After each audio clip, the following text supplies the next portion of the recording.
Hello, crafty friend. Welcome to my channel, Alice Scraps Wonderland. I'm video editor Adrienne Bosey, doing this intro to an unplanned extra third part of this series. Today, we're going to be going over two final photography flat lay composition styles, the S curve and the C shape.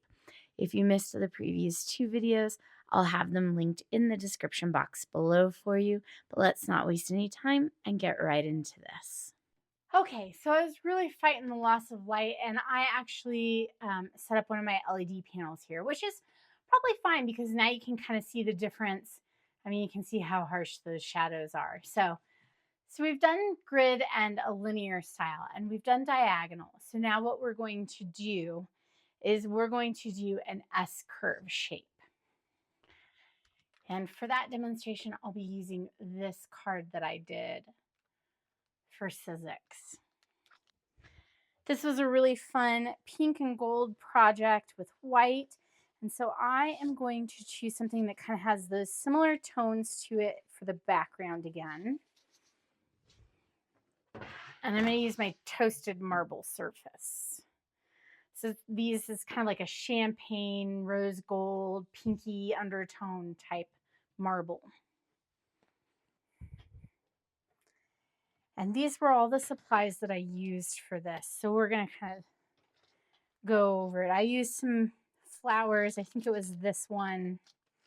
I brought over this maybe if I wanted to use that for a textural element. I used some glaze and some embellishments, gems and pearls.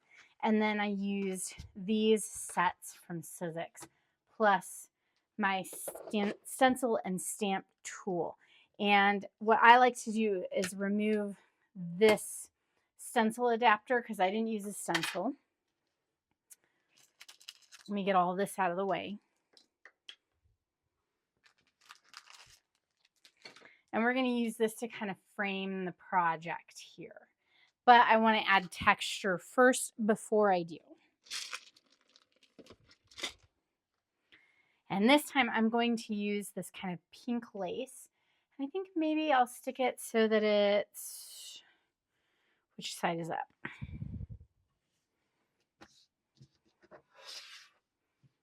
Add it so that it's like this, maybe. Just kind of peeking in at the top and coming down the sides.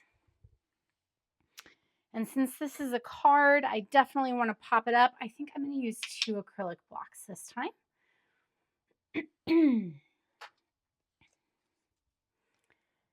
And I'm going to kind of, I've got this kind of offset, so I'm going to stick this centered. And I used this frame shape here in the die. This is also that really cool snap and swap.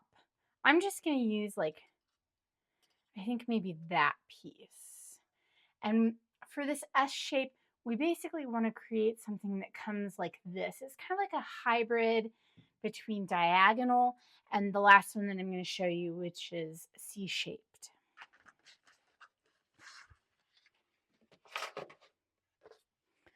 I also used this stamp in the background, so we might use that. But the real main feature of this was these ornament stamp and die sets. So this set includes the stamp and the little dies, which I stuck in a bag because I haven't put them on a magnet sheet yet. So let's just use, I used that shape. So we're going to put that, let's see, we're going to make our S come in like this. So we're going to have to, this will be the center of the S. We want to kind of come this way and then back down this way.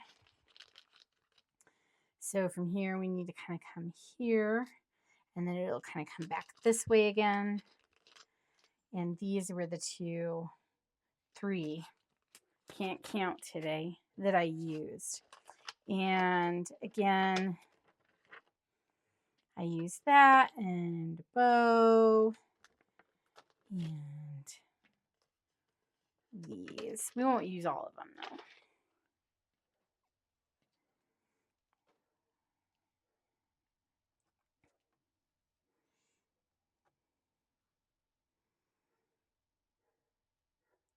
Might use that. It's kind of tiny. But the other main things that I used were this distress glaze, and I'm going to stick it upside down so that you can see the color. And I also used these. Sometimes I take the lids off of these. Let me move that. And I will kind of just set that on there just so. And that kind of gives it like a nice little angle, little interest there. And then I'm going to put this here. I'll leave the top on for that one. I think I'm going to put the bow away. All right, now let's add a little bit more interest to this by adding in some flowers.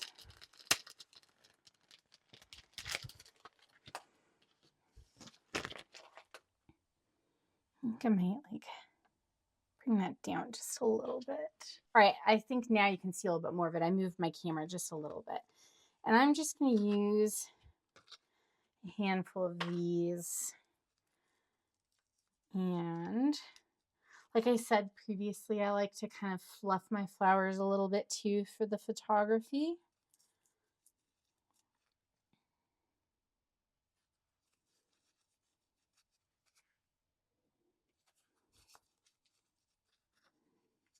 And since I'm no longer fighting light because I've got a light source that won't change now, I'm not so much in a rush. Let's see, what else could this photo use? This is pretty good and simple. You can see that S shape here. And that just creates, what these are doing is creating a nice line for your eye to follow. And you can see things that were used. You can see the project. If you're doing handheld again, you can bring it up to the camera. Really get that shine by catching it in the light. And of course, like, I think I forgot to do this on the frame. But you know, like with shiny things, you can get that glare. And so taking your photo from an angle, like over here or over here, and kind of like if you were taking it like an angle like this, like down and to the side, that can help kind of get rid of glare. Or if you're really trying to highlight something shiny without angling your photo and keeping it flat, by angling your camera, you can catch that shine or that light on those glossy parts. So before we take a look at this in the camera lens, let's talk about how harsh these shadows are. You can really see a difference between this, what's the word, not fake, studio lighting versus natural lighting. And you can see that some of these like whites are really harsh and the shadows are really harsh. So let's take a look at it with the diffuser.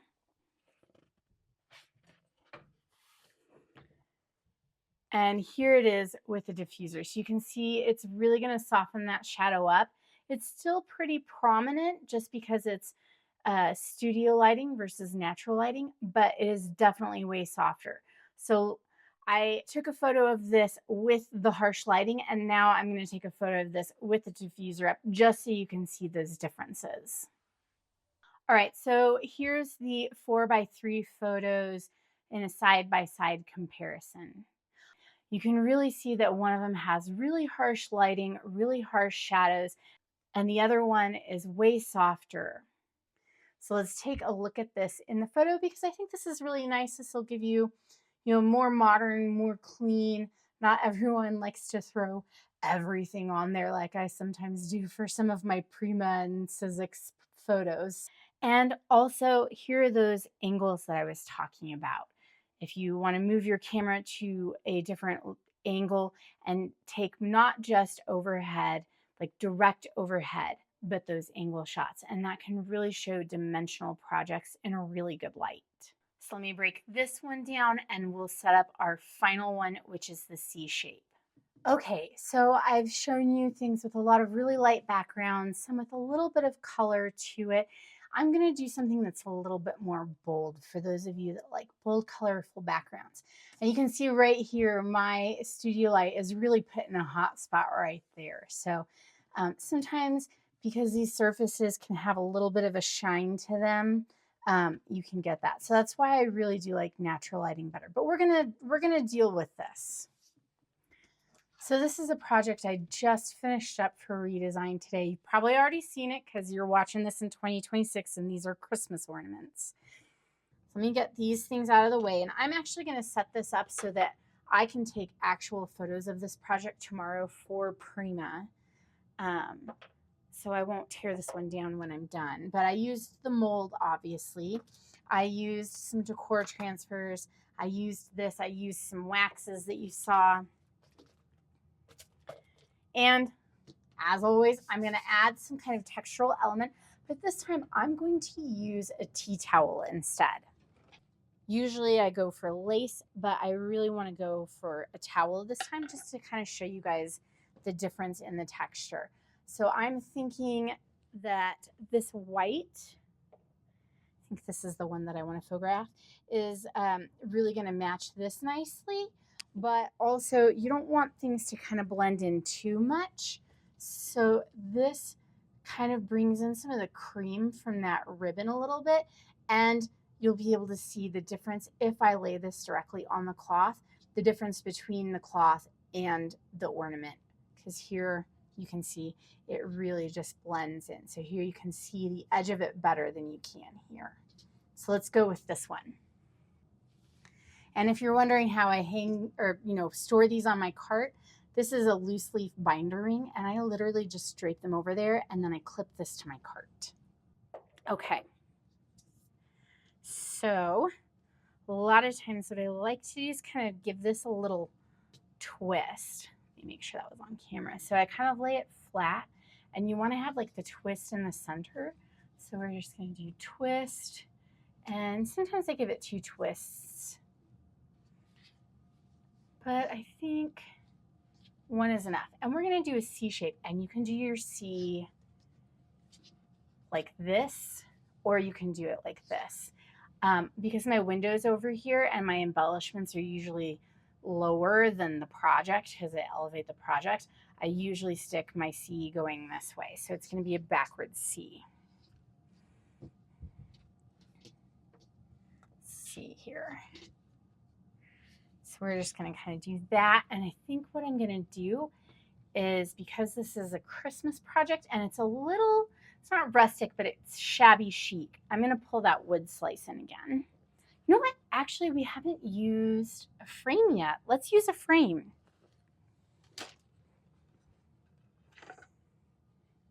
So I've got 2 options. I have this one and I have this one.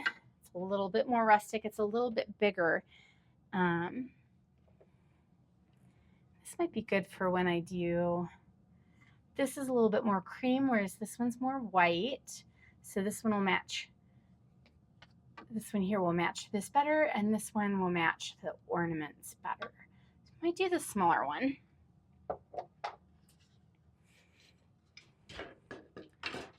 And we can layer these elements too. So we might do, I think I'm going to pop this wood piece up with 3 of those just so that I can really stick this towel underneath.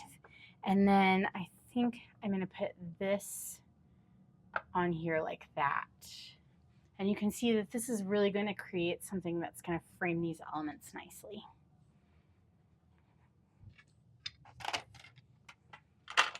So I am going to attempt to try and elevate these. These are double-sided ornaments, so they're rounded. And I did protect them with the decoupage gel mat. And so I think that will allow me to stick poster putty on there and stick it onto an acrylic block just to raise it up a little bit, because I mean, we could angle them like that. That might also be pretty. Choices. I'm always, like I said, moving things around, rearranging. I'm very visual, and I'm sure a lot of you are too as creators and makers. And so for me, it's always about kind of seeing it. Let me zoom out again.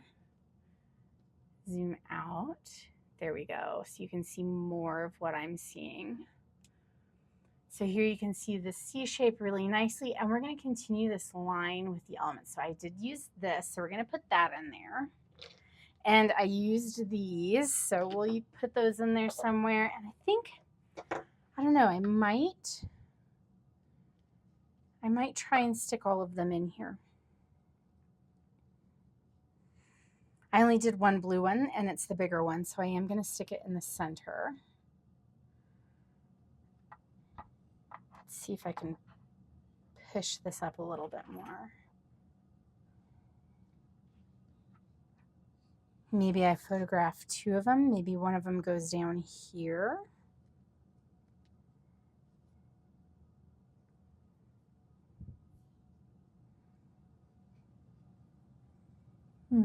This one might be the one that I pop up on something so that it's kind of, I could pop it up on these.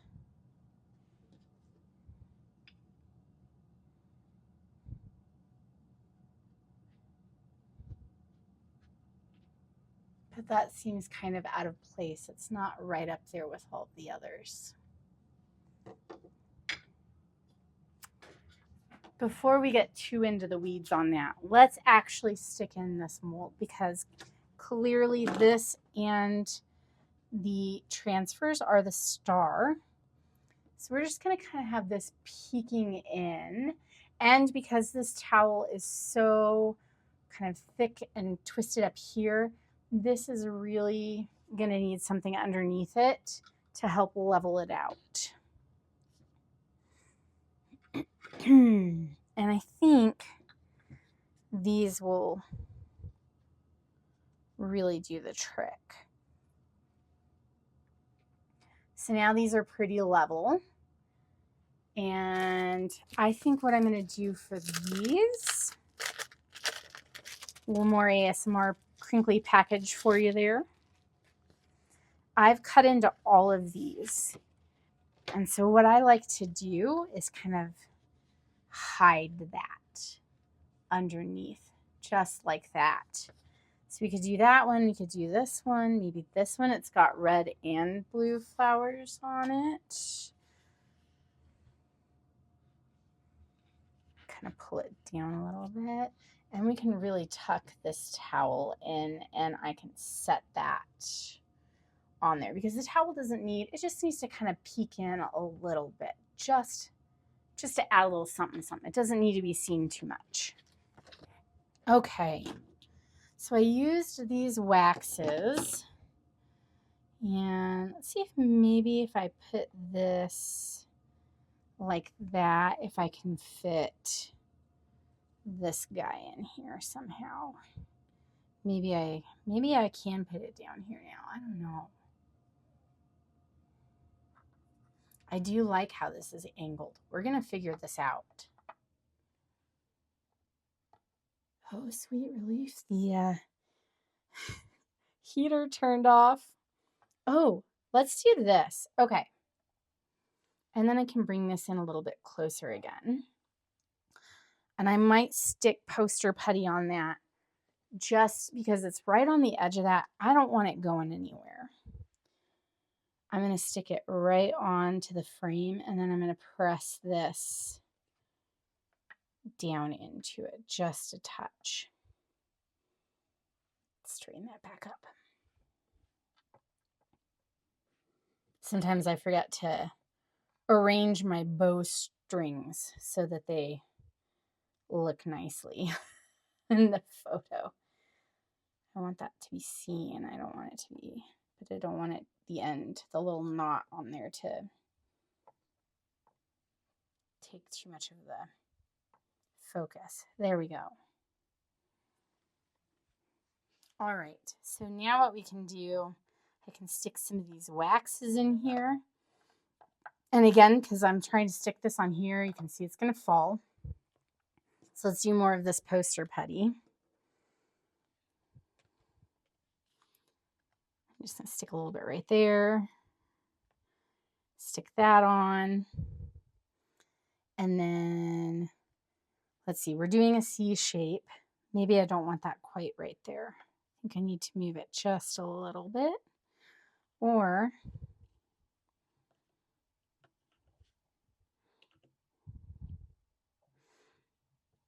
maybe like that to complete the C shape. I mean, it doesn't have to be exact. You don't always have to have everything exactly within that C, because I did like it here. Oop, let's have it going this way. I do like that there, but I do want this C shape. So I might put my aged brass down here, and let's put the burgundy up here. So you can kind of, whoop, see, knocking things around. You can see that C shape coming in. Let's move that away. And so this is a redesign project. I've got some faux greenery. We could use that to kind of come in and just maybe lay it like that. You won't see this here. You'll just see a little bit of that down there. Let me zoom out just a touch more here for you. Okay. So we could do that and just have those in there since it's Christmas and they're ornaments. A little evergreen type stuff might be kind of nice. All right, and so these things weren't used in there, but they might be kind of nice too, just because they match that color so nicely. So maybe we tuck a little flower in right there. And because we want to kind of fill in this line just a little bit. Might put right there. And I do have this. This might be kind of nice. We haven't seen that in a photo yet. And maybe we just add like one sprig of berries. We can just tuck that in. Maybe get it so that it's on.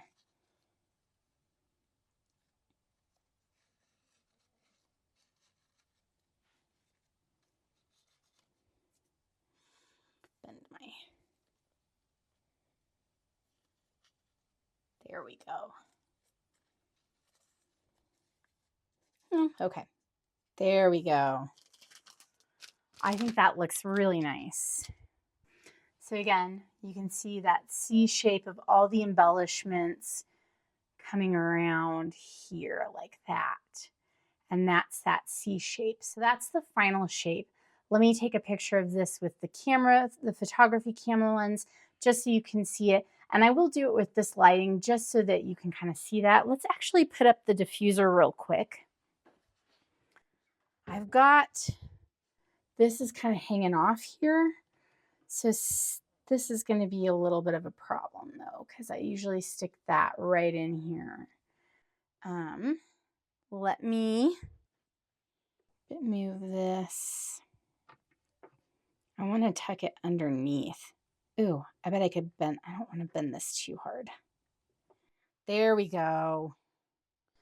So sometimes I use these to clamp things on, or I've used these actually for holding my diffuser up in my window. Like I'll clamp it to my molding around my shutters and then let it lean up against the handle of this. So those are really handy too. That's why I have them on my cart.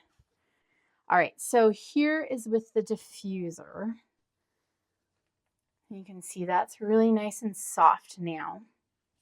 So let me take a photo of this through the photography lens just so you can see what it looks like in the photo lens rather than the wide angle lens. Okay, so I also took this one in a 16:9 for stories just so you can kind of see how that also looks. And as you can see, really, I do literally have everything really shoved in here. To my own eye, this looks really crammed in, but as you'll see on here, it actually looks really nice in the camera lens. So again, remember to keep that in mind as you're setting things up. I just thought you guys would enjoy seeing the absolute chaos that comes with filming Because, I like to be real with you guys. Didn't do makeup or my hair really today, and I'm going to show you my mess here. I'm trying to get more comfortable just being on camera without all of those things. I don't know if you guys know, but I suffer from quite a few health problems. And now it's making my skin really sensitive, and I can't wear makeup for more than like half an hour. Um, and so I'm trying to I'm trying to get comfortable without the makeup. But anyway, so we're being real today. So here's the mess. You can see I took my sweater off. My dogs are sleeping, hey. Anyway, and here's this, and there's the light, so you can kind of see that as well. So that's how that looks set up. But anyway, yeah, my mess. And those totes from scrapbook.com, guys, are so handy. So anyway, they just released them in that pink color and like a turquoise color. But yeah, so this is the mess. Okay, friends, so that's it for this really in-depth tutorial on how to set up your Flatlay photography projects. I hope you really enjoyed this. So the next video that I will be doing will focus on editing those photos, and we'll actually edit the photos that I took today. Also, if you have an interest in it, I know most people like make cards and scrapbook layouts and mini albums, and most of that can be taken from overhead. But if you're more into like home decor, I did my ghost library. That one was actually pretty difficult to photograph just because it was a lit project. If you're interested in seeing things that are more dimensional, that have like a wall background and that kind of setup, if you're interested in that, a video for that, let me know. Might be a while before I get to it, but I will definitely get to it if you're interested. So do let me know. And of course, if you love this content and you want to be notified as soon as part 2 comes out in this series, make sure you hit the subscribe button and the bell notification to turn on those notifications so you get notified as soon as that video goes live. And that's it for today's video. I hope you guys really enjoyed it. And of course, leave me any questions that you have in the comments. I'm always happy to answer those. And I will also leave links to some older blog posts that I did, along with links to like the diffuser and the LED panels and all those kinds of things that I use for photography. Some of those things are linked in my blog, so I will add that series of blog posts as well to my links in the description box. So make sure you check that out. And until next time, happy crafting. Maybe some bloopers are needed. I don't know. I did a lot of Oh, my dogs probably think I'm nuts.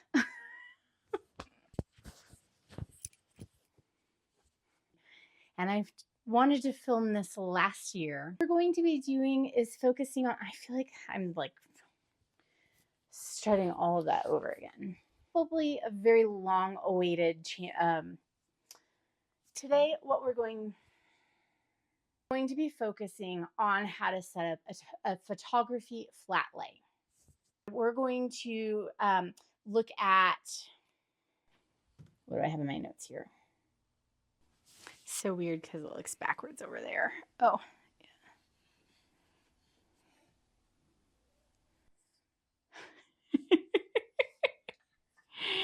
Oh, I'm gonna need to redo my pony now. What we'll go over in today's video on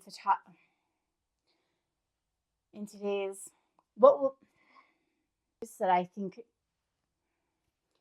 the things that we'll go over are the things